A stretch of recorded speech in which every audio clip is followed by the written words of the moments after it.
Ok, fini de rigoler. Spencer, t'as plus d'atours dans ton sac. T'as affronté les Chinois, les Argentins. T'as fini 2 fois dans une piscine. 3 fois avec une balle dans le torse. 1 fois avec un sabre dans le mollet. Alors vas-y, putain, laisse-toi.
Que l'hygiène de vie du patient doit impérativement s'améliorer.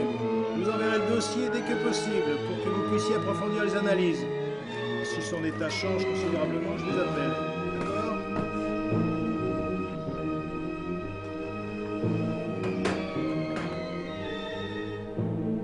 Vous avez l'air malade, monsieur. En vous extrayant de votre couche par de si basses températures, vous commettez une imprudence que je ne saurais approuver.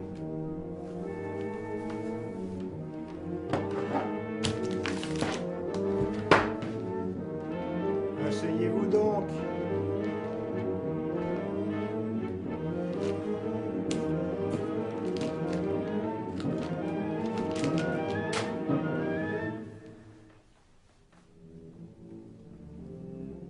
Jim Beam.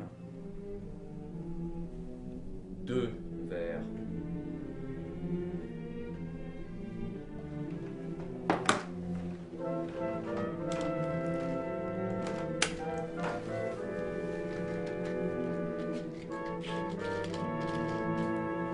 J'ai déjà sondé votre potion et j'ai bien failli terminer dans les plaines lointaines.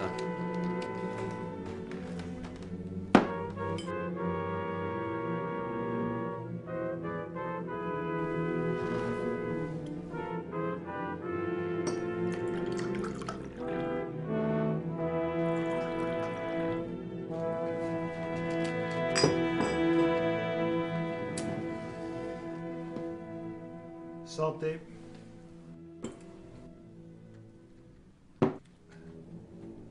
Comment je suis arrivé ici? Si vous vous avisez de quitter ma clinique dans cet état, vous courez un danger pour votre santé. On ne se défend pas quand on a gobé de la drogue à en assommer un bœuf.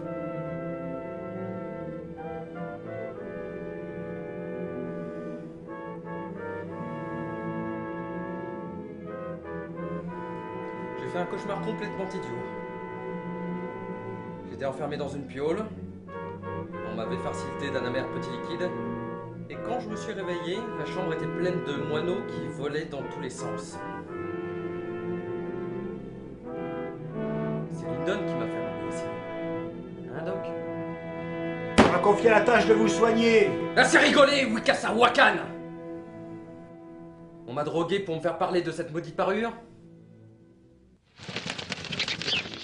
Les foutus moineaux étaient revenus tourner autour de ma tronche.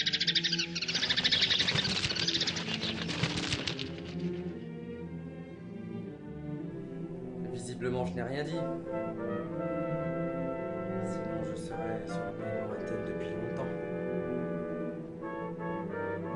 Cet objet est la honte d'une génération. Vous savez qu'elle a été troquée contre 200 000 millions? Il bougeait toujours pas d'un poil. Des terres de honte, Doc. Et Lyndon m'engage 25 $ par jour pour retrouver ce foutu joyau parce que sa minette y tient. Depuis 4 générations, cette parure appartient à notre famille. Sir Gregory Lyndon est un homme d'une grande bonté, une âme charitable. Il a donné vie il y a 5 ans. 5 ans déjà. Dieu, quel temps passe vite. Il y a 5 ans, il a donné vie à une fondation qui s'engage pour la protection de la nature. Quelle belle projection. Protégé. Mais malheureux. Cette parure à laquelle il tient tant, à laquelle sa minette tient tant. Son grand-père, le colonel Edward Francis Lyndon Sr., l'a échangé contre des terres d'Indiens. 200 000 hectares de terre. Et quelques 60 ans plus tard, voilà que son petit-fils protège la nature. Dans quel monde vivons-nous? Où se trouve cette parure?